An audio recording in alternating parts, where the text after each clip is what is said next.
পৃথিবীর উপগ্রহ চাঁদকে নিয়ে আজকে দুটি বিষয় বলবো। প্রথম, দিনের বেলা চাঁদের উষ্ণতা কত জানেন? 224 ডিগ্রি ফারেনহাইট। খুবই উষ্ণ থাকে। আর রাতে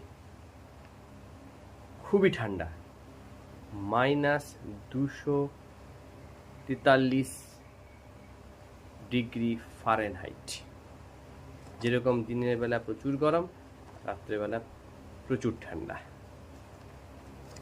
আরেকটা দেখি।